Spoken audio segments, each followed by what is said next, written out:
قربانی کرنے والے کا بال اور ناخن کاٹنا، باہر ملک والے پاکستان میں کیسے قربانی کریں؟ میرا مسئلہ یہ ہے کہ میں صاحب نصاب ہوں اور مجھ پر قربانی واجب ہے، یہاں امریکہ میں قربانی کرنا مشکل ہے، تو کیا ہم پاکستان میں قربانی کریں گے؟ یہاں قربانی تقریباً $150 میں ہوتی ہے، لیکن پاکستان میں یہ قربانی $100 میں ہو جاتی ہے۔ اب ان $50 کا کیا کیا جائے گا؟ ان کی بھی قربانی کی جائے گی، یہ غربا میں تقسیم کر دی جائے؟ جویریہ صاحبہ امریکہ سے، دیکھیں $150 میں امریکہ میں ہو رہی ہے، یہاں $100 میں ہو رہی ہے، تو اگر آپ نے یہاں $100 میں کر دی تو $50 وہ آپ کے ہیں، آپ کو صدقہ کرنا لازم نہیں ہے، نہ قربانی کرنا لازم ہے۔ قربانی اپنے ملک میں کرنا ضروری نہیں ہے، جہاں چاہیں کر دیں آپ، لیکن اب پاکستان میں اگر آپ قربانی کریں تو یہ خیال ضرور کریں کہ یہاں پہ قربانی میں یہ ضروری ہے کہ امریکہ میں بھی عید کا دن ہو اور یہاں بھی عید کا دن ہو۔ امریکہ میں بقرعید اگر ایک دن پہلے ہو رہی ہے تو آپ پھر امریکہ کی بقرعید کے دوسرے دن کریں، چونکہ یہاں پھر پہلا دن ہوگا، تو یعنی ایسا کریں کہ یہاں بھی ایام نہر چل رہے ہوں، قربانی کے ایام جو 3 دن ہوتے ہیں، اور وہاں بھی ایام نہر چل رہے ہوں، دونوں کے ایام نہر ایک ہوں، پھر قربانی آپ کی ادا ہو جائے گی، اور جو $50 بچیں گے آپ کے، ان کے آپ کچھ بھی کھائیں۔ لیکن ویسے ایک بات ضرور ہے کہ قربانی اپنے ملک میں کرنا افضل ہے، وجہ اس کی یہ ہے کہ اس میں گوشت کھانا بھی سنت عمل ہے۔ دیکھیں نا بقرعید کے دنوں میں، اور بلکہ بقرعید سے ایک دن بعد تک بھی اللہ نے روزے کو حرام کیوں قرار دیا؟ روزہ اسی وجہ سے حرام ہے تاکہ اللہ کی ضیافت، جو اللہ تعالیٰ آپ کو گوشت کھلانا چاہ رہے ہیں، میزبانی کر رہے ہیں، وہ ضیافت سے اعراض لازم نہ آئے، تو اس لیے قربانی اپنے ملک میں کریں تاکہ اس کا گوشت آپ کھائیں، یہ اللہ کی طرف سے ضیافت ہے، اور نبی صلی اللہ علیہ وسلم نے بڑے اہتمام سے قربانی کا گوشت کھایا ہے۔ آپ یہ نہ سوچیں کہ ہم امریکہ میں رہتے ہیں، ہمیں کیا ضرورت ہے، ہم تو سارا سال گوشت کھاتے ہیں۔ بھئی سارا سال گوشت، اس کی نسبت اللہ کی طرف نہیں ہے، اس کی نسبت اللہ کی طرف ہے، تو ایک حصہ کم از کم جہاں رہتے ہیں وہاں لازمی کریں، پھر باقی حصے آپ مختلف ملکوں میں کر دیں جہاں سستائی ہو یا جہاں غربت ہو، تاکہ وہ لوگ صدقہ کر دیں، اس کو غریب لوگ کھا لیں، لیکن ایک حصہ بہرحال اپنے کنٹری میں لازمی کرنا چاہیے تاکہ قربانی کا گوشت آپ کھا سکیں۔ قربانی کے جانور میں 7 حصے سے کم رکھنا، کیا یہ بات صحیح ہے کہ قربانی کے جانور میں اگر 7 حصے نہ ہوں تو اس سے کم طاقت مثلا 5 یا 3 ہونے چاہیے؟ قاری سعد ملک، نہیں جی بالکل غلط ہے یہ بات۔ 7 حصے کا مطلب یہ کہ زیادہ سے زیادہ ایک جانور میں، گائے یا اونٹ میں 7 آدمی شریک ہو سکتے ہیں، اس سے زیادہ شریک نہیں ہو سکتے، اس سے کم ہو سکتے ہیں، تو ایک گائے میں 6 آدمی بھی برابر کے شریک ہو سکتے ہیں۔ ایسی صورت میں گائے ذبح ہوگی تو گائے کے 6 حصے برابر کیے جائیں گے۔ 5 آدمی بھی برابر شریک ہو سکتے ہیں، 4 بھی ہو سکتے ہیں، 3 بھی ہو سکتے ہیں، 2 بھی ہو سکتے ہیں۔ جب 2 آدمی ایک گائے یا اونٹ میں ہوں گے تو گائے ذبح ہوگی اور پورے 2 حصوں میں برابر حصوں میں ڈیوائیڈ کر دیں گے اس کو، اور ایک اکیلا آدمی بھی پوری گائے کر سکتا ہے، تو یہ بات غلط ہے کہ طاق حصے بنائے جائیں، یہ غلط ہے۔ پوری امت مسلمہ کی طرف سے قربانی کرنا، کیا اپنی طرف سے قربانی کے بعد پوری امت مسلمہ کی طرف سے بھی ایک قربانی کی جا سکتی ہے؟ زاہد صاحب کراچی سے، جی کی جا سکتی، وہ ہوگی آپ ہی کی طرف سے، اس کا ثواب آپ پوری امت کو پہنچانا چاہیں گے، برکتیں پوری امت کو پہنچانا چاہیں گے، جیسے نبی صلی اللہ علیہ وسلم نے ایک مینڈھا اپنی طرف سے کیا اور دوسرا امت میں ان لوگوں کی طرف سے جنہوں نے قربانی نہیں کی۔ 2 قربانیاں ہوں تو ناخن اور بال کب کاٹیں؟ ہم قربانی کے 2 جانور ذبح کریں گے، ایک پہلے دن اور دوسرا دوسرے دن، تو ہم ناخن اور بال پہلے جانور کی قربانی کے بعد کاٹ سکتے ہیں یا دوسرے دن کی قربانی کے بعد کاٹیں گے؟ فہیم عباس، پہلے دن کے جب آپ ذبح کر لیں نا تو واجب آپ کے ذمے سے ساقط ہو جائے گا، تو سنت بھی پوری ہو جائے گی، تو اسی جانور کے ذبح ہونے کے بعد ناخن اور بال کاٹ سکتے۔ یہ لازمی حکم نہیں ہے، خوب سمجھ لیں، سنت حکم ہے، بہتر ہے کر لینا چاہیے۔ شوہر کا بیوی کی طرف سے بغیر بتائے قربانی کرنا، محمد اسحاق، شوہر بیوی کی طرف سے اسے بتائے بغیر قربانی کر سکتا ہے؟ نہیں کر سکتا، اگر کرے گا تو بیوی کی طرف سے قربانی نہیں ہوگی، اگر اس پر قربانی واجب تھی تو وہ واجب بیوی کے ذمے رہ جائے، تو پہلے بتا دے، اجازت لے لے، اگر بتا دیا بیوی خاموش ہے تو یہ خاموشی بھی اجازت ہے۔ طواف اور سعی کے لیے کیا باوضو ہونا ضروری ہے؟ کیا طواف اور سعی کے لیے طہارت ضروری ہے؟ حافظ سلیمان، طواف کے لیے طہارت ضروری ہے، سعی کے لیے طہارت ضروری نہیں ہے۔ طواف اگر بغیر طہارت کے کیا، طہارت سے مراد بغیر وضو کے کیا تو دم واجب ہوگا۔ حرام پیسے سے حج کیا تو کیا ادا ہو جائے گا؟ اگر کسی نے حرام پیسے سے حج کیا تو ادا ہو گیا یا نہیں؟ عبد الخالق چترال سے، دیکھیں حرام پیسے سے حج کیا تو حج کا فرض تو ادا ہو جائے گا، ذمے سے ساقط ہو جائے گا، کیونکہ حج نام ہے وقوف عرفہ کا اور طواف زیارت کا، احرام کی حالت میں، تو یہ کام تو کر لیا اس نے، لیکن چونکہ حرام پیسوں سے کیا ہے تو گناہ گار بھی ہوگا، اور اس کے ذمے یہ لازم ہوگا کہ اس حج کو دوبارہ کرے، واجب ہوگا، یعنی یہ گناہ ذمے سے جب ہی ساقط ہوگا کہ جب وہ دوبارہ حج کرے، اگرچہ جو اسلام کا رکن تھا، فرض رکن، جو اسلام کے 5 ارکان میں سے ایک رکن ہے، وہ رکن اس کے ذمے سے بہرحال ساقط ہو جائے گا، لیکن جو گناہ اسے ہوا ہے کہ حرام پیسوں سے کیوں کیا، اس گناہ کے لیے اس کو توبہ کرنا بھی ضروری ہے اور دوبارہ سے حج کرنا بھی ضروری ہے حلال پیسوں سے، ایسا نہ ہو دوبارہ پھر حرام سے کر لے۔ قربانی کرنے والے کا بال اور ناخن کاٹنا، کیا قربانی کا ارادہ رکھنے والے کے لیے بال اور ناخن کاٹنا جائز ہے؟ حافظ سلیمان، جائز ہے، بہتر نہیں ہے، مستحب یہی ہے، سنت یہی ہے کہ ذی الحجہ کا چاند جیسے ہی نظر آئے تو جس کا قربانی کا ارادہ ہو تو وہ اپنے بال اور ناخن نہ کاٹے۔ اس میں کچھ حکمتیں ہیں، ابھی اس کا موقع نہیں ہے، بہتر یہی ہے کہ جب جانور کے گلے پہ چھری چل جائے، ذبح ہو جائے، تو پھر اس کے بعد بال اور ناخن کاٹے۔ کیا مسافر پر قربانی واجب نہیں؟ مسافر سے کون مراد ہے جس پر قربانی واجب نہیں ہوتی؟ محمد فاروق، وہی آدمی مراد ہے جی، فاروقی صاحب، محمد فاروقی، جس پر قصر نماز ہوتی ہے، یعنی 78 کلومیٹرز اپنے شہر سے جب دور جانے کا ارادہ ہو تو آپ اپنے شہر سے نکلتے ہی مسافر بن جاتے ہیں، اور کسی علاقے میں جب تک 15 دن ٹھہرنے کی نیت آپ کی نہیں ہوتی آپ مسافر ہی رہتے ہیں۔ تو جس پر قصر واجب ہے نماز میں وہی مسافر ہے، اس پر قربانی واجب نہیں ہے۔ قربانی کے لیے دمبے کی صحیح عمر کیا ہے؟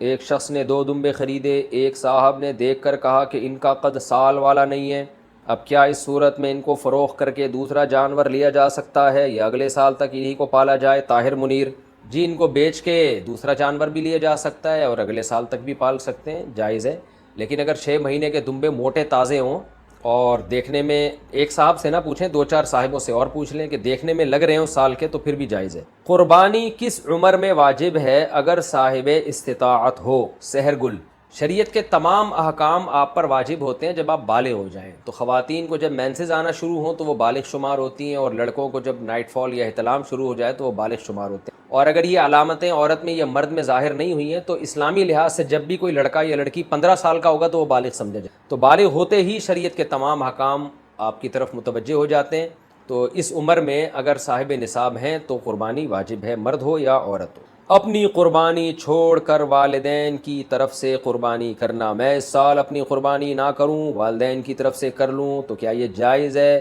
ایم ایس فاروقی، برطانیہ سے۔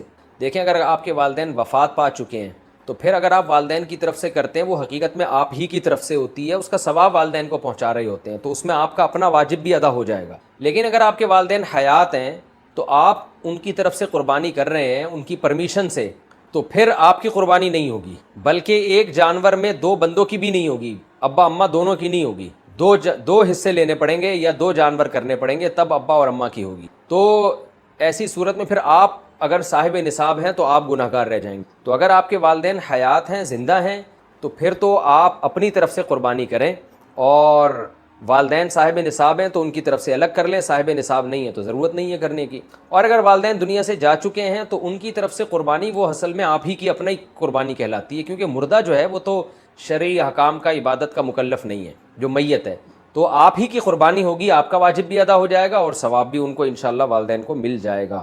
قربانی اور زکوٰۃ کے نصاب میں کیا فرق ہے؟ انابیہ رحمان صاحبہ نے پوچھا ہے، قربانی کا نصاب زکوٰۃ والا ہی ہے یا کچھ اور ہے؟ نہیں جی، قربانی کے نصاب میں اور زکوٰۃ کے نصاب میں ایک بڑا فرق تو یہ ہے کہ زکوٰۃ کا نصاب 4 چیزیں ہوتی ہیں، قربانی کا نصاب 5 چیز۔ زکوٰۃ میں دیکھا جاتا ہے سونا، چاندی، مال تجارت اور کیش اماؤنٹ۔ مال تجارت کہتے ہیں وہ مال جو بیچنے کے لیے آپ نے خریدا، یہ زکوٰۃ کا نصاب کہلاتا ہے، اور قربانی کے نصاب میں یہ 4 چیزوں کے ساتھ ایک اور چیز ایڈ کرنی پڑتی ہے، ضرورت سے زائد سامان، یعنی وہ سامان جو پورے سال استعمال میں نہیں آ رہا، یا کسی کا کوئی خالی پلاٹ پڑا ہوا ہے جو نہ رینٹ پر ہے، نہ اس میں رہتا ہے، نہ اس میں زمینداری ہو رہی ہے، بس ویسے ہی پڑی ہوئی ہے پراپرٹی، تو یہ بھی ضرورت سے زائد میں آئے گا۔ تو یہ 5 چیزیں 52.5 تولہ چاندی کی ویلیو کے برابر ہوں تو پھر قربانی واجب ہوتی ہے، کہ میں کئی دفعہ کلپ ریکارڈ کروا چکا ہوں، تو بیسک فرق تو یہ ہے۔ ایک اور فرق ہے کہ زکوٰۃ سال کے بعد واجب ہوتی ہے، جیسے آپ 4 چیزوں کے مالک بن گئے تو اسلامی تاریخ وہ نوٹ کر لیں، اگلے سال اگر آپ صاحب نصاب ہیں تو زکوٰۃ دیں گے، ورنہ نہیں، جبکہ قربانی کے نصاب پہ سال گزرنا ضروری نہیں ہے، بلکہ قربانی کے نصاب میں یہ ہے کہ بقرعید کی صبح صادق کے وقت سے لے کے بقرعید کے تیسرا دن جو ہے عصر مغرب کی نماز تک آپ کے پاس اگر مال آتا ہے تو آپ پر قربانی واجب ہے، نہیں آتا تو واجب نہیں ہے، اس میں صرف 3 دن دیکھے جاتے ہیں۔ اچھا بھائی، قربانی میں سونے کے نصاب کو کیا ہم معیار بنا سکتے ہیں؟ راؤ سعد اسلام آباد سے۔ زکوٰۃ میں چاندی کے نصاب پہ فتویٰ ہے، اس حساب سے قربانی بھی اکثر افراد پر واجب ہوتی ہے، لیکن لوگوں کی مالی ضرورات اور ایمان کی کمزوری کی بنا پر کافی مشکلات پیش آتی ہیں۔ کیا لوگوں کی سہولت کی خاطر قربانی کے لیے سونے کے نصاب کو معیار بنایا جا سکتا ہے؟ راؤ سعد اسلام آباد سے۔ دیکھیں، آپ ایک پہلو کو تو دیکھ رہے ہیں، دوسرا پہلو نہیں دیکھ رہے۔ اگر ہم سونے کے کو معیار بنا دیں گے تو پھر بہت کم لوگوں پہ قربانی واجب ہوگی، کیونکہ یہ بات درست ہے کہ چاندی بہت کم ویلیو رکھتی ہے، لیکن پھر سونے کی قیمت بہت بڑھ چکی ہے۔ 7.5 تولہ سونا تو اب بہت ہی مہنگا ہو چکا ہے۔ تو مالی عبادات میں فقہا نے کیا معیار بنائے کہ وہ کام کیا جائے جس میں غریب کو فائدہ ہو، کیونکہ اسلام غربا کے حقوق بہت اہتمام سے بیان کرتا ہے۔ قرآن میں آپ جگہ جگہ دیکھیں نا، مساکین پہ خرچ کرو خرچ کرو خرچ کرو۔ تو اس وجہ سے عبادت میں احتیاط بھی لازم ہے، تو اس وجہ سے فقہا نے چاندی کو معیار بنایا ہے۔ البتہ یہ بات آپ کی درست ہے کہ ٹھیک ہے جی، ہم سونے کو معیار بنائیں پھر تو بہت ہی تھوڑے لوگوں پر قربانی واجب ہوگی، زکوٰۃ بھی بہت تھوڑے لوگوں پر واجب ہوگی، اور سونے کی ویلیو بہت بڑھ چکی ہے۔ چاندی کو بنائیں تو پھر حرج یہ ہے کہ چاندی سستی ہے، بہت سے لوگوں میں قربانی کرنے کی طاقت نہیں ہوتی، پھر بھی ان پہ واجب ہو جائے گی۔ تو اس کا حل علماء نے یہ تلاش کیا ہے کہ معیار تو چاندی ہی کا نصاب رکھا ہے، لیکن اس میں یہ آسانی ہے کہ صرف اتنا کافی نہیں ہے کہ آپ چاندی کے نصاب کے مالک ہوں، بلکہ آپ اس سے اپنے مہینے کا جو نان نفقہ ہے، گیس بجلی کا بل ہے، جو ضروری خرچے آپ نے دینے ہیں وہ سارے مائنس کریں گے، پھر اتنا نصاب بچتا ہے تو قربانی واجب ہے، ورنہ واجب نہیں۔ یہ بڑا معتدل قول ہے، اس میں غریب کی بھی رعایت ہو گئی ہے، شریعت کی ایک عبادت ہے جو قربانی، جس کی بہت تاکید ہے، اس کی بھی رعایت، اور جس پر قربانی واجب ہو رہی ہے اس کی بھی رعایت ہوگی۔ اب وہ یہ نہیں کہہ سکتا مجھ میں استطاعت نہیں ہے۔ بھائی اگر آپ آج کی تاریخ میں 90,000 روپے کے مالک ہیں، آج تاریخ ہے 25 جون، تو 25 جون کو اگر آپ 90,000 52.5 تولہ چاندی کی لمسم قیمت 90,000 بن رہی ہے، تو 90,000 روپے کے مالک ہیں، تو ہم یہ نہیں کہہ رہے، علماء یہ نہیں کہہ رہے کہ آپ جا کے 90,000 کی گائے لے آئیں یا بکرا لے آئیں، بلکہ وہ کہہ رہے ہیں کہ پہلے آپ اپنا جو پورے مہینے کا راشن ہے، گھر کا آٹا، دال، گوشت اور یہ سب چیزیں جو پراپر آپ کے گھر میں آتی ہیں، گیس بجلی کا بل، وہ مائنس کر کے اگر 90,000 بچ رہے ہیں تو آپ پر قربانی واجب ہے۔ پھر تو ظاہر ہے آسان ہے، کیونکہ آپ کے بیسک خرچے جب نکلنے کے بعد پیسے بچ رہے ہیں تو صاحب استطاعت کا پھر اور مطلب کیا ہوگا؟ اگر یہ اس پہ بھی واجب نہیں ہے تو پھر کس پہ واجب ہوگی؟ تو یہ زیادہ معتدل قول ہے بجائے اس کے کہ سونے کو معیار بنایا جائے۔ 2 سال میں 2 دانت نہیں آئے تو قربانی کا حکم۔ اگر کوئی جانور گھر کا پلا ہوا ہو، وہ 2 سال کا ہو جائے مگر اس کے 2 دانت نہ نکلے ہوں تو اس کی قربانی جائز ہے۔ وضاحت فرما دیں قاضی صاحب۔ پورا نام ہی قاضی ہے۔ دیکھیں، گائے کے لیے 2 سال کا ہونا ضروری ہے، بکرے کے لیے 1 سال کا ہونا ضروری، دانت نکلنا ضروری نہیں ہے۔ اگر گھر کا پلا ہوا جانور ہے، آپ کو یقین ہے کہ یہ 2 سال کمپلیٹ کر چکا ہے، 2 سال کا مطلب یہ ہے کہ اس بقرعید میں آپ اس کو ذبح کر رہے ہیں، تو اس کا مطلب وہ گائے یا بچھڑا یا بیل یا بھینسا یا بھینس پچھلی سے پہلے والی بقرعید سے پہلے پیدا ہو چکا ہو، تو اسلامی لحاظ سے 2 سال ہو جائیں گے اس کو۔ بکرا ہے تو پچھلی بقرعید سے پہلے پیدا ہو چکا ہو تو اگلی بقرعید میں آپ اس کو کاٹ سکتے، تو یہ گائے بکرے کا حساب ہے۔ اور دمبے میں یہ اور آسانی ہے کہ اگر 6 مہینے کا ہے اور اتنا موٹا تازہ ہے کہ دیکھنے والا یقینی طور پہ کہہ نہیں سکتا کہ یہ 6 مہینے کا ہے یا سال کا ہے، دیکھنے میں سال کا لگ رہا ہے، موٹا تازہ ہے، تو دمبے کی قربانی بھی جائز ہے، 6 مہینے کا بھی ہو تو بھی جائز ہے اگر موٹا تازہ ہے۔ دانت تو صرف ایک علامت ہے، کیونکہ بیوپاریوں پر یقین نہیں ہوتا، پتہ نہیں سچ کہہ رہے ہیں جھوٹ بول رہے ہیں، تو اس لیے دانت سے 2 دانت ہوتے ہیں تو اس کا مطلب یقینی طور پر یہ 2 سال سے زیادہ کا ہو چکا ہے، تو ورنہ ایسا ہے نہیں۔ 2 سال جانور جب کرتا ہے تو کھیرا ہوتا ہے اس وقت، وہ پورے دانت نکلے ہوئے نہیں ہوتے اس کے۔ بے نمازی کی قربانی کا حکم۔ کیا بے نمازی کی قربانی جائز ہے؟ حافظ سلیمان: جی ہاں جائز ہے، اگر وہ قربانی نہیں کرے گا تو ڈبل گناہ گار ہوگا، ایک تو نماز نہیں پڑھ رہا، اوپر سے قربانی بھی نہیں کر رہا، تو قربانی بھی کرے لیکن نماز بھی پڑھے، کیونکہ نماز کی ویلیو شریعت میں قربانی سے کئی گنا زیادہ ہے۔ حاملہ جانور کی قربانی کا حکم۔ کیا حاملہ جانور کی قربانی جائز ہے؟ حافظ سلیمان: جائز ہے، اگر اس میں سے بچہ زندہ نکل آئے تو اس کو بھی ذبح کر دینا چاہیے، اگرچہ اختلافی مسئلہ ہے، بعض علماء کہتے ہیں وہ ذبح کیے بغیر کھانا بھی جائز ہے۔ زکوٰۃ الجنینی زکوٰۃ امہا، اس حدیث کی وجہ سے۔ اور امام حنیفہ کا موقف یہ کہ خبر واحد جب متواتر اور قطعی کے خلاف ہوتی ہے تو پھر وہ خبر واحد میں تعویل کرتے ہیں، چونکہ قرآن میں مردار کھانے سے بہت جگہ پہ منع کیا گیا ہے، تو اس لیے ان کے نظر میں جب اگر بچہ زندہ نکل آئے تو اس کو بھی ذبح کیا جائے گا اور ذبح کر کے اس کو کھائیں۔ بہتر یہی ہے کہ جو جانور حاملہ ہو اس کی قربانی نہ کی جائے۔ 70,000 کا موبائل فون ہو تو کیا قربانی واجب ہوگی؟ موبائل فون جس کی قیمت 70,000 ہے، کیا اس کے مالک پر قربانی واجب ہے؟ نعمان رنگون والا: نہیں جی، 70 کروڑ بھی اگر ہے تو چونکہ استعمال کی چیز ہے نا، تو استعمال کی چیزوں پہ شریعت میں نہ زکوٰۃ واجب ہوتی ہے نہ قربانی واجب ہوتی ہے۔ تو وہ الگ بات ہے کہ جس کی جو غریب آدمی ہے اس کو ہم منع کریں گے کہ اتنا مہنگا موبائل کیوں رکھا ہوا ہے، لیکن فی نفسی ہی قربانی کے مسائل پر اس پہ اثر نہیں پڑتا۔ عورتوں پر کیا قربانی واجب ہے؟ مریم سندس صاحبہ نے پوچھا ہے، کیا خواتین پر قربانی واجب ہے؟ کیا شوہر جو قربانی کرتے ہیں وہ بیوی کی طرف سے بھی ہو جاتی ہے؟ نیز عورت پر کب قربانی واجب ہوتی ہے؟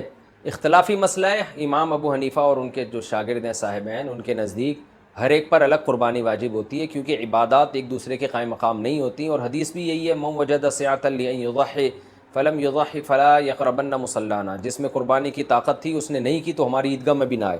تو نبی کے دور میں تو خواتین بھی عیدگاہ میں آیا کرتی تھیں، تو اگر عورت صاحب نصاب ہے، مالدار ہے، تو اس پر بھی قربانی واجب ہے۔ ہاں، اگر شوہر اس کی اجازت سے اس کی طرف سے قربانی کر دے گا تو عورت کی بھی قربانی ہو جائے گی۔ عام طور پہ مرد کر رہے ہوتے ہیں، بیوی کا بھی حصہ ڈال رہے ہوتے ہیں وہ، لیکن اگر مرد نہیں کر رہا تو عورت پر لازم ہے وہ خود قربانی کرے، حصہ لے یا کسی طرح بھی قربانی میں بکرا لے لے، دمبا لے لے۔ اب عورت پر کب واجب ہوتی ہے؟ تو وہی ہے صاحب نصاب ہو، 52.5 تولہ چاندی کے برابر سونا، چاندی، نقلی مال تجارت یا ضرورت سے زائد سامان، جس کی تفصیل میں کئی بار بتا چکا ہوں۔ آج کل تو گولڈ اتنا مہنگا ہو گیا ہے، گولڈ ہونے سے ہی قربانی واجب ہو جاتی ہے۔ وقف قربانی کا حکم: وقف قربانی کیا ہوتی ہے؟ کیا یہ قربانی کرنے سے واجب پورا ہو جاتا ہے؟ محمد حسن کراچی سے۔ دیکھیں، وقف قربانی فقہی لحاظ سے ہوتی نہیں ہے، کیونکہ وقف منقولی اشیاء میں نہیں ہوتا، کھانے پینے کی چیزیں وقف نہیں ہوتی۔ وقف تو کہتے ہیں کہ حبس الاصلی و صرف المنافع الی مستحق الوقف، یا الی المستحقین، یا الی الفقراء، کہ یا الی الموقوفین علیہم، کہ آپ ایک چیز کی اصل کو روک لیں اور اس کے منافع کسی خاص لوگوں پر آپ وقف کر دیں، جن کو موقوف علیہم کہا جاتا ہے، جن کے اوپر وقف کیا گیا۔ تو کھانے پینے کی چیز وقف کا عین کبھی فنا نہیں ہوتا، یعنی جو چیز وقف ہے وہ باقی، جیسے زمینیں وقف ہوتی ہیں تو زمین باقی رہتی ہے، اس سے لوگ فائدہ اٹھاتے ہیں۔ مسجد وقف ہوتی ہے، مسجد باقی ہے، اس میں لوگ نماز پڑھ کے فائدہ اٹھا رہے ہیں۔ باغ وقف ہو جاتا ہے، باغ کی زمین، باغ باقی ہے، اس کے پھلوں سے لوگ فائدہ اٹھا رہے ہیں۔ قبرستان وقف ہوتا ہے، زمین باقی رہتی ہے، لوگ اس سے فائدہ اٹھا رہے ہیں، اپنے مردے دفن کر رہے ہیں۔ تو اس لحاظ سے قربانی وقف ہو نہیں سکتی، کیونکہ اس میں تو یہ کہ جانور کو روک لیں آپ، اس کے دودھ سے لوگ فائدہ اٹھائیں، تو یہاں تو جانور ہی کٹ کے تقسیم ہو رہا ہے۔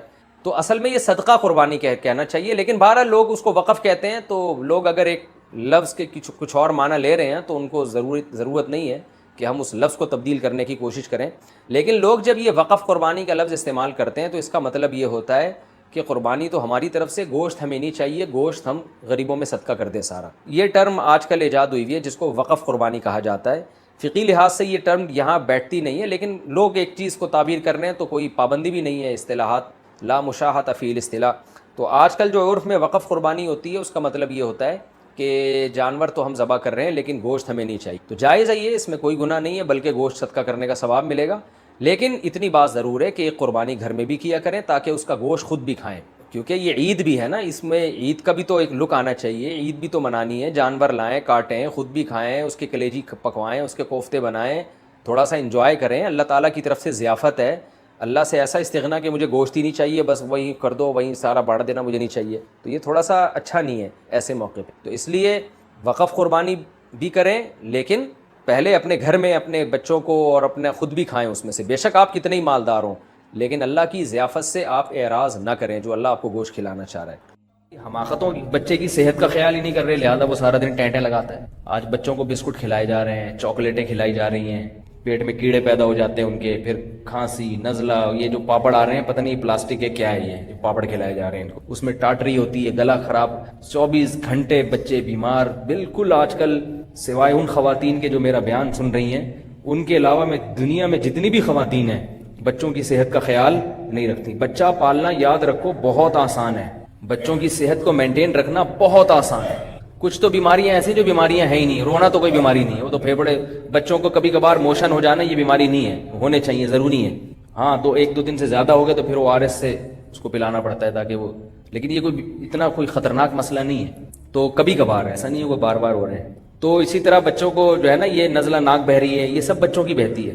بچپن میں تو یہ اتنی نارمل چیز ہوتی تھی، ہم دیکھتے تھے بچوں کی ناکیں بچے جو ہے نا 24 گھنٹے سڑ سڑ سڑ سڑ کرتے ہی رہتے ہیں. چلتا ہے, یہ اتنا مسئلہ نہیں ہے. بچوں کو اللہ نے بہت فلیکسیبلٹی رکھی ہے ان میں, گرتے ہڈی نہیں ٹوٹتی ان کی, مڑ جائے گی ٹوٹے گی نہیں, کیونکہ اللہ نے ان کو اسی حساب سے, اللہ کو پتا ہے نا یہ سب کچھ الٹی سیدھی چیزیں بھی کھائے گا, یہ پتہ نہیں کیا کرے گا. تو بچوں کی صحت کا اگر خیال کرنا ہے 2-4 کام کر لیں, ان کی خوراک پہ کنٹرول کر لیں بس. ان کو دکان سے کوئی چیز مت کھانے دیں, نہ بسکٹ نہ چاکلیٹ. ایک چھوٹا سا واقعہ سنا دوں, موضوع تو نہیں ہے لیکن بات آ گئی ہے, اجازت دیں آپ. ہمارے ایک دوست ہیں, ان کا بچہ بیمار ہوا, اس کو دماغی بیماری ہو گئی. دماغی بیماری یہ ہو گئی کہ وقت سے پہلے دماغ کی گروتھ زیادہ ہو گئی, یعنی جیسے بچہ چھوٹا ہوتا ہے مگر باتیں بڑوں والی شروع کر دی, تو یہ بیماری ہے. اس کو جناب وہ لے کر گئے ہاسپٹل کہ بھئی اس کا علاج ہوگا, تو ڈاکٹر نے بتایا کہ آپریشن ہوگا. آپریشن کے لیے بیہوش کر رہے ہیں تو ہو ہی نہیں رہا, بیہوش کر رہے ہیں تو بیہوشی کا انجیکشن اثر نہیں کر رہا. اس کا دماغ اتنا بیدار ہو گیا کہ اثر نہیں کر رہا, بڑی مصیبت ہو گئی. انہوں نے بتایا اس کو کسی سائیکیٹرک کے پاس لے کر جائیں. سائیکیٹرک کے پاس لے کر گئے, اس نے دوائیاں لکھ کے دے دی. سائیکیٹرک کے پاس گئے, ایک دفعہ دوائیاں شروع کر دی تو موت تک مصیبت میں آ. تو انہوں نے کہا کہ ڈاکٹر صاحب یہ دوائیاں آپ نے شروع کرا دی ہیں, یہ تو مجھے پتا ہے نشے کی دوائیں ہوتی ہیں, سوتا رہے گا, اور ابھی اتنا عمر ہے بچے کی, 7 سال کا بچہ تھا وہ, یہ تو بڑی مصیبت ہو گئی. تو ڈاکٹر نے کہا میرے پاس تو اس کے علاوہ کوئی حل نہیں ہے. انہوں نے کہا نہیں ڈاکٹر صاحب کوئی اور علاج بتا. تو ڈاکٹر نے کہا کہ ایک علاج ہے مگر آپ اس پر عمل کریں گے نہیں, کوئی بھی نہیں. جی بتائیں تو صحیح. انہوں نے کہا 6 مہینے تک بازار کی چیزوں پہ پابندی لگا, چیخے چلائے روئے, گھر تباہ کر دے, اجاڑ دے, کچھ بھی کر دے, چیزیں اٹھا کے پھینک دے. دکان سے کوئی چیز اس کو لے کر, بولو نا بھائی, نہ بسکٹ نہ چاکلیٹ نہ کیک نہ سلینٹی اور نہ جناب چپس نہ پاپڑ. یہ یاد رکھو یہ جتنی کمپنیاں ہیں کھلانے کی, یہ ہماری صحت بحال کرنے کے لیے نہیں بنی, یہ پیسہ کمانے کے لیے بنی. پیپسی والے پیپسی کیوں بناتے ہیں؟ تاکہ ہم موٹے تازے ہو جائیں. اگر وہ اس لیے بناتے تو لسی بناتے نا, پیپسی تھوڑی بناتے. وہ کیا خیال ہے, وہ لسی بناتے. پیپسی میں پتہ نہیں کتنے 24 چمچے 12 یا 24 چمچے جو ہے نا اس میں چینی ہوتی ہے. چینی تو ویسے ہی وائٹ پوائزن ہے, اور 24 چمچے چینی ڈال کے پی رہے ہو یار. وہ تو ٹھنڈی ہونے کی وجہ سے پتہ نہیں چلتا. 24 چمچے چینی کتنی بڑی عذاب ہے جو اپنے شوگر اپنے جسم میں داخل کر رہے ہیں. اور کیفین الگ ہے اس میں, سب سے زیادہ کیفین ڈیو میں ہے. ڈیو میں کڑک سی تیز دودھ پتی پینے سے وہ کیفین نہیں آتی جو ایک ڈیو پینے سے آ جاتی ہے. اتنی زیادہ کیفین جب باڈی میں جائے گی تو وہ وقتی طور پر تو بڑا زبردست اچھل رہا ہے, ایسے ہی جیسے کوئی سٹا لگا کے کیسی طاقت آتی ہے, مگر وہ سٹے کی طاقت ہوتی ہے, وہ حقیقی طاقت تھوڑی ہوتی ہے. وہ تباہ کر رہا ہے اندر سے باڈی کو, تیزابیت الگ پیدا, بہت سارے اس کے نقصانات ہیں, بھی کیا میں اس پہ بات کروں. تو وہ ڈاکٹر صاحب نے کیا کہا کہ بچے پر 6 مہینے بالکل پابندی لگا دو, باہر سے کچھ نہیں خرید کے سوائے پھل فروٹ کے, وہ تو قدرتی چیزیں. ایسا ہی کیا, 6 مہینے بچہ الحمدللہ بالکل. کہہ رہے ہیں پھر جب مصیبت آتی تھی نا, بچہ دوسرے بچوں کو دیکھتا تھا, تو ہم نے گھر میں اس کے لیے بسکٹ بنانا شروع کر دی, گھر میں اس کے لیے دودھ کی کوئی کھیر ویر بنانا شروع کر دی, باہر سے چاکلیٹ نہیں لیتے تھے. الحمدللہ 6 مہینے میں بچہ بالکل نارمل ہو گیا. تو بچے کو جو ہے نا, میں ایک خوراک کا شیڈول بتا دوں آپ کو, بچے کو وہ کھلا لیا کریں. خواتین بھی بیان سنتی ہیں نا, اور یہ ہوائی نہیں, میں نے 6 مہینے اپنے 2 بچوں کو خود پالا ہے, صرف تجربہ کرنے کے لیے کہ 6 مہینے ان کو کوئی صرف وہ کھائیں گے جو میں کھلاؤں گا. یہ تجربہ بھی ہم کر چکے ہیں کہ 6 مہینے بچوں کو میں نے کہا کہ وہ کھائیں گے جو, بڑی مصیبت, یہ بہت مشکل ہوتا ہے, خواتین سے لڑ نہیں سکتے آپ. اور زیادہ اس میں حکیم بھی بننے کی کوشش نہ کریں, تھوڑا بہت, اب اتنا نہیں گھر میں جا کے بالکل وہ ایک دم اس کو وہ بنا دیں, آپ شرعی حکومت نافذ کر دیں. بعض لوگ گھر جا کے خواتین سے پھڈے شروع کرتے ہیں, بسکٹ کیوں ہے اس کے ہاتھ میں, پٹا. اب اتنا بھی فری ہونے کی معاشرے میں جو چیز چل رہی ہے تو تھوڑا سا کمپرومائز کرنا پڑتا ہے. میں تو آپ کو بتا رہا ہوں کہ اصل یہ ہے, باقی گھر میں جا کے ایک دم سے اس کو نافذ کر دینا یا بیوی سے لڑنا شروع کر دینا, یہ بڑی ٹینشن کی بات ہوتی. تو وہ تھوڑا بہت بیگم کو ورک شاپ کروائیں ایسی صحت کے حوالے سے, یا یوٹیوب پہ ویڈیوز دکھائیں جس میں پتا ہو کہ یہ کیا کیا نقصانات ہیں, ذہن بنائیں اس کا, ورنہ وہ نہیں ہو سکتا, پھر معاملہ خراب. بچے کی صحت ٹھیک ہو جائے گی, آپ ٹینشن سے بیمار ہو جائیں گے تھوڑے دنوں میں, پھر آپ پہ دھبا بھی لگ جائے گا فنڈامنٹلسٹ کا. تو میں نے 6 مہینے تجربے کے, اس کے بعد میرے بھی اعصاب ڈھیلے ہو گئے, میں کھا لے یار جا کے. اب وہ ہمارے بچے بھی پاپڑ کھا رہے ہوتے ہیں, پھر کھانس رہے ہوتے ہیں, تو وہ کیا کریں, نہیں کنٹرول ہوتا. لیکن علم تو ہونا چاہیے نا, تاکہ مکمل نہ چھوڑ سکے تو کچھ تو ہونا. تو ہم نے بھی 6 مہینے کرا, اس کے بعد ہم بھی ڈھیلے ہو گئے. اب کیا کریں, ساری دنیا کے بچے پاپڑ کھا رہے ہیں, ہمارا بچہ کہے گا, ہم اس کو کہیں نہیں بیٹا وہ کھاؤ, شکرکندی کھاؤ, تو وہ ویسے ذہنی مریض بن جائے گا, ویسے ٹینشن سے ہی ہو جائے گا. تو 6 مہینے میں نے اپنے 2 بیٹوں کو کیا کھلایا, ایک تھا 5 سال کا, ایک تقریباً 3 سال کا ہوگا. روٹی پہ صبح دیسی گھی لگا دیا اور شہد لگا دیا, صبح کھلا دیا, اور دوپہر کو بھی 1 روٹی کھلا دی. اگر کھائی انہوں نے تو کھائی, نہیں تو آدھی کھا لی. رات کو بھی 1 روٹی کھلا دی, 1 ابلا ہوا انڈا کھلا دیا, اور کبھی 1 کپ دودھ پلایا, کبھی نہیں پلایا. بس ہاں وہ کبھی ایسا ہوا کہ ان کو شہد کے بجائے شہد سے دل بھر گیا ان کا، تو کبھی شوربے میں روٹی ڈال کے کھلا دی، گوشت کے شوربے میں، یہ تھوڑا بہت. لیکن روٹی کے علاوہ ڈبل روٹی نہیں، بریڈ نہیں. ڈبل روٹی بیمار کرتی ہے، اس میں توانائی نہیں ہے، بیماری زیادہ ہے. روٹی کھلائیے، ڈبل روٹی نہیں. چاول بہت کم، بہت کم، کبھی کبھار روٹی کو فوکس کیا، اور شہد اور دیسی گھی جو ہے رول بنا کے نا بچے کو پکڑا دیں. بچہ ایسے تمیز سے بیٹھ کے نہیں کھاتا جیسے ہم بیٹھ کے کھا رہے ہیں، وہ نہیں کھائے گا تمیز. اس کو رول بنا کے آپ نے پکڑا دیے، چلو کھیلو اور کھاؤ. بس یہ نگرانی کہ یہ روٹی اس کے پیٹ میں اترنی چاہیے، یہ کھائیے کہ نہیں کھائیے اسے. تو میں آپ کو یقین سے بتاؤں 6 مہینے میں پوری سردیاں آ کے گزری ہیں، ایک کھانسی بھی نہیں ہوئی ہے. ورنہ سردیاں جب شروع ہوتی ہیں تو ہر ایک کھانسنا شروع کرتا ہے، ہر ایک بیمار ہوتا ہے، اور وہ بچے ہر وقت بیمار رہتے تھے. کبھی پوٹیاں لگی ہوئی ہیں، کبھی نزلہ ہو رہا ہے، کبھی بخار ہو رہا ہے. اور جس دن یعنی 6 مہینے میں صرف ایک دن بہت زیادہ سردی تھی تو ایک بچے کو ہلکا ہلکا زکام شروع ہوا. تو میں نے یہ جو بنفشہ شہتوت ہے نا، گرم پانی میں 2 چمچے ڈال کے رات کو سونے سے پہلے پلا دیا، صبح وہ بھی ٹھیک. 6 مہینے تک کچھ بھی نہیں ہوا، کچھ بھی نہیں ہوا، بالکل فٹ فاٹ، ایک کھانسی نہیں، کوئی پھنسی نہیں، کوئی دانہ نہیں، پیٹ خراب نہیں، بہترین صحت الحمدللہ. 6 مہینے کے بعد پرہیز توڑا، جس دن پرہیز ٹوٹا اسی دن بیمار ہو گئے. اس سے بڑی کیا دلیل ہوگی؟ یہ پرہیز کیا توڑا تھا؟ دکان سے بسکٹ لے کے کھلا دیے ان کو، یہ پرہیز توڑا ہے. 2-4 دن کے بعد ان کو میں نے کوکا کولا پلا دی تھوڑی سی، میں نے کہا چلو پی تو چلتا ہے. بخار ہو گیا، اتنا تیز بخار ہوا ہے کہ ایسے کانپ رہا تھا.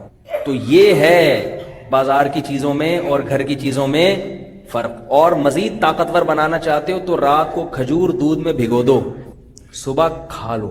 پھر بھی اگر طاقت نہ آئے نا تو پھر آپ کے اندر پولیس بھی طاقت نہیں لا سکتی، یہ بتا دوں آپ. کھجور کو گرم دودھ میں رات کو بھگو کے صبح ناشتے میں بچوں کو کھلا دیا کرو. خدا کی قسم اگر پھر بھی طاقت نہیں آ رہی تو یہ یا تو پلاسٹک کا کھجور ہے یا یہ دودھ نہیں ہے، نہیں آ رہی. کھجور ایسی پاورفل چیز ہے، آئرن بھی، دنیا کا کوئی وائٹامن ایسا نہیں ہے جو کھجور میں نہ ہو. اور دودھ بھی مل گیا اس کے ساتھ. دودھ کا خرچہ اگر نہیں ہے آپ کے پاس، غریب ہو، تو کھجور کو پانی میں بھگو دو، وہ شربت پلا دو صبح بچوں کو. اتنی طاقتور چیز ہے، مگر والدین ڈاکٹروں پہ اڑا دیں گے، اس کی صحت کا بیڑا غرق کر دیں گے. ڈاکٹروں پہ خرچے پہ خرچہ، ٹیکے لگ رہے ہیں، پتہ نہیں کیا کیا، اس کا بیچارے کا کچومڑ بنا دیتے ہیں اینٹی بایوٹک کھلا کھلا کے. ایک بیماری ٹھیک کرتے ہیں دوسری پیدا ہو جاتی ہے. اینٹی بایوٹک کھلائی تو پھر پیٹ خراب ہو گیا، پیٹ کی دوائیں چل رہی ہیں اس کی، تو ایک مصیبت. پھر وہ ریزسٹنٹ پاور ہی ختم ہو جاتی ہے جوان ہو کر. پھر وہ باقاعدہ ٹیبلٹ پہ آ جاتا ہے، گولیوں پہ آ جاتا ہے وہ. اب گولیوں کے بغیر چلے گا نہیں وہ. تو اگر اس کو تمیز سے تھوڑا سا خرچہ بھی کم ہوگا. ہمارے ایک رشتے دار ہیں، وہ کیا کرتے ہیں، جو بالکل وہ تو اس سے بھی آگے ہیں اور بڑی کھاتی پیتی فیملی ہے. میں اس لیے کہہ رہا ہوں کہ لاکھوں پتی لوگ ہیں، اس لیے کہہ رہا ہوں کہ آپ یہ نہ سمجھیں کہ وہ اپنا خرچہ بچا رہے ہوں گے. لاکھوں پتی ہیں، وہ سارے بچے باہر ہیں ان کے اور سب کمانے والے. وہ کیا کرتے ہیں، اپنے گھر میں انہوں نے قانون بنایا ہوا ہے کہ بچوں کو باہر سے کچھ نہیں کھلائیں گے. جب بچہ 6 مہینے کا ہوتا ہے نا، ماں کی فیڈ سے ٹھوس غذاؤں پر آتا ہے، تو بھی سیریلیک نہیں کھلاتے. وہ روٹی کو گرائنڈ کرتے ہیں گرائنڈر مشین میں، سمجھ رہے ہو، اور اس میں گرم دودھ ڈال کے نرم کر دیا. یہ تھوڑا تھوڑا اس کو کھلانا ہے. روٹی پہ آئے گا بچہ ڈائریکٹ، یا کیلا کا کھلا دیا، روٹی کھلا دی. سیریلیک نہیں، سیریلیک نہیں. سیریلیک میں پاور بالکل، ذائقہ اتنا اچھا ہوتا ہے کہ بچے کو چسکا لگ جاتا ہے، پھر وہ روٹی نہیں کھاتا. اور طاقت اور توانائی بالکل بھی نہیں. ایسے پروسیس سے گزارا جاتا ہے، اس میں کچھ بھی نہیں رہتا الا ماشاء اللہ، سوائے جو تھوڑا سا اس میں شکر ہے. تو ڈائریکٹ کس پہ لے آؤ. پٹھانوں کے بچے دیکھیں کتنے طاقتور ہوتے ہیں، اس لیے کہ یہ دودھ سے ڈائریکٹ کس پہ آتے ہیں، روٹی پہ. پٹھان کیا کرتا ہے، میں نے ہمارے ایک پٹھان آگے ٹھہرے ہوئے اپنے بیوی بچوں کے ساتھ، پشاور سے آئے تھے، میرے دوست تھے. میں نے کہا چلو 2-3 دن یہاں ٹھہر جائیں. بڑے بھائی ان کا بچہ میں نے دیکھا، اتنے کلائیاں اس کی، اتنا چھوٹا سا تھا. میں نے کہا تو پورا آدمی لگ رہا ہے مجھے یہ. میں نے کہا یہ 4 سال کا پورا آدمی لگ رہا ہے مجھے، 4 سال کا، کہ یہ کہیں ایسا تو نہیں قد چھوٹا ہے. انہوں نے کہا نہیں ہے بھی 4 سال، اتنا مضبوط. میں نے کہا اس کو آپ نے کیا کھلایا؟ انہوں نے کہا دودھ ماں کا جب پیتے ہیں تو اس کے بعد ہم اس کے ہاتھ میں روٹی پکڑا دیتے ہیں، اسی روٹی کو چوستا رہتا ہے، چوستا رہتا ہے. اور پھر کیا کرتے ہیں، جب کھانا کھا رہے ہوتے ہیں تو ہڈی پکڑا دیتے ہیں، بڑے گوشت کی ٹھنڈی کر کے ہڈی پکڑا دی، ہڈی کو چوستا رہتا ہے. اور اسی میں سے گودا نکال کے یا اس کی جو بھی وہ سارا دن پکڑ کے نا اسی کو چوستا رہے گا ہڈی. یہ کھلاتے ہیں. میں نے کہا سیریلیک پتہ ہی نہیں. کہہ رہے ہمیں کیا پتہ سیریلیک کیا ہوتا ہے. کہہ رہے وہی روٹی چوس اس کے پھر چبانا سیکھتا ہے، پھر اسی کو نگلنا سیکھتا ہے. اور ہمارے ہاں کراچی میں، پنجاب میں بچوں کو کھلانا کتنا مشکل کام ہے. کھانے پہ بٹھائیں، بیٹا کھا لے، منتیں مانتی ہیں عورتیں، اللہ 2 رکعت نفل پڑھوں گی اگر آج یہ چاول کھا لے گا. کھاتے ہی نہیں ہے بچے. اس کو چاکلیٹوں اور ان کی سیریلیک کی عادت پڑ گئی ہے. یا اللہ میں 1 مہینے کے روزے رکھوں گی اگر آج اس نے کھانا ٹائم پہ کھا لیا. کھاتا ہی نہیں ہے وہ. یہ تیل میں تلے ہوئے چپس بھی, تیل بھی بچوں کا بیڑا غرق کر دیتا ہے. تیل جو ہے نا, تیل والی چیزیں. دیسی گھی کھلاؤ بچوں کو, پکائے بغیر. دیسی گھی اگر پکا لیا تو وہ بھی نقصان دیتا ہے, پکائے بغیر جو دیسی گھی ہے نا وہ. تو ہمارے بچے تو ایسے ہوتے ہیں نا آج کل پاکستان میں کہ وہ کھا ہی نہیں رہے. اور اس پٹھان کے بچے کو میں نے دیکھا, ہم کھا رہے ہیں, سامنے سے پوری روٹی اٹھا کے بھاگ گیا, ایسے کر کے کھا رہا ہے, خالی روٹی کھا گیا بغیر سالن کے. گندم میں تو بڑی طاقت اللہ نے رکھی ہے. میں نے کہا یار, اور وہ خود بھی ایسے ہی تھا, وہ جاندار ماشاءاللہ. کہہ رہے ہم لوگ نہیں, اسی لیے کیا ہوتا ہے, یہ تو کچھ بھی نہیں, پھل بھی نہیں کھلاتے. کہہ رہے ہمارے پاس پیسے کہاں ہیں پھل کھلانے کے, غریب لوگ ہیں, ہم تو ایسے ہی چلا رہے ہیں. وہ روٹی کھا کے, اللہ تعالیٰ نے آپ کو, اللہ نے پیسے دیے تو پھل بھی کھائیں, بچوں کو بھی ضرور کھلائیں. نہیں دیے تو یقین کر لیں صرف روٹی سے ساری جسمانی ضرورتیں اللہ پوری کرتا ہے. صرف گندم میں اللہ نے ایسی طاقت رکھی ہے, سب کچھ ہے گندم کے اندر. میرا ایک بیان ہے گندم کی روٹی, ضرور سنیں وہ. تو کہاں سے کہاں بات چلی گئی. تو میں یہ عرض کر رہا تھا, آپ صلی اللہ علیہ وسلم نے فرمایا رجل قلبہ معلق بالمساجد. پھر بھی گھر جا کے زیادہ سختی نہیں کرنا, بسکٹوں کو دائرہ اسلام سے ہی خارج کر دیا. جو بسکٹ کھائے گا وہ دائرہ اسلام سے, تھوڑا سا ماحول معاشرے کی رعایت کرنی پڑتی ہے. اگر میاں بیوی دونوں کا ذہن میچ کرتا ہوں نا, پھر بڑا اچھا کام ہو جاتا ہے. ہوتا یہ ہے کہ یا تو عورت کا ذہن بن جاتا ہے, شوہر کا نہیں بنتا, شوہر کا بن جاتا ہے تو بیوی کا نہیں بنتا, تو پھر پھڈے بازی ہوتی ہیں, پھر درمیانی راستہ اختیار کرنا پڑتا ہے انسان. تو آپ صلی اللہ علیہ وسلم نے کیا فرمایا, رجل قلبہ معلق بالمساجد, وہ شخص جس کا دل مسجد میں اٹکا ہوا. تو بہت بڑے, اب سوال پیدا ہوتا ہے اٹکے گا کیسے.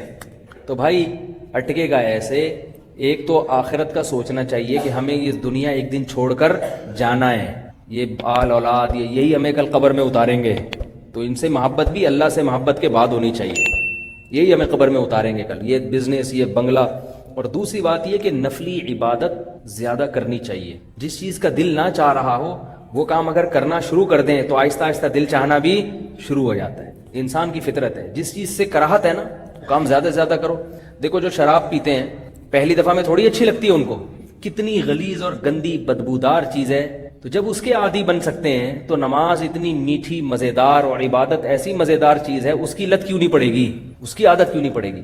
تو ایک دفعہ ہمت کر کے کثرت سے عبادت کر لی جائے تو عبادت سے وحشت ختم ہو جاتی ہے, پھر عبادت میں لطف آنا شروع ہو جاتا ہے. لیکن اگر لطف نہیں بھی آئے ساری زندگی تو ٹینشن نہیں لینی ہے, سمجھ رہے ہو. کیونکہ لوگ پھر فون کرتے ہیں ہمیں مزہ ہی نہیں آ رہا عبادت میں, کیا کریں. تو کوئی بات نہیں یار, نہیں آ رہا تو جب کسی کام کا دل نہ کر رہا ہو اور وہ کام کیا جائے تو دگنا اجر ملتا ہے. آپ صلی اللہ علیہ وسلم نے فرمایا جس کو قرآن جو تلاوت کر سکتا ہے اچھی طرح سے, وہ قیامت کے دن فرشتوں کے ساتھ ہوگا. وہ فرشتے جو اللہ کے خاص مقرب ہیں. اور جو بیچارہ اٹک اٹک کے پڑھتا ہے قرآن تو اس کو تلاوت میں دگنا اجر ملتا ہے, ایک تلاوت کا اور ایک جو ٹینشن ہو رہی ہے اس کو پڑھنے میں. تو اگر نماز میں دل نہیں لگ رہا تو بھی نماز پڑھو, اس کا اپنا مزہ ہے بھائی.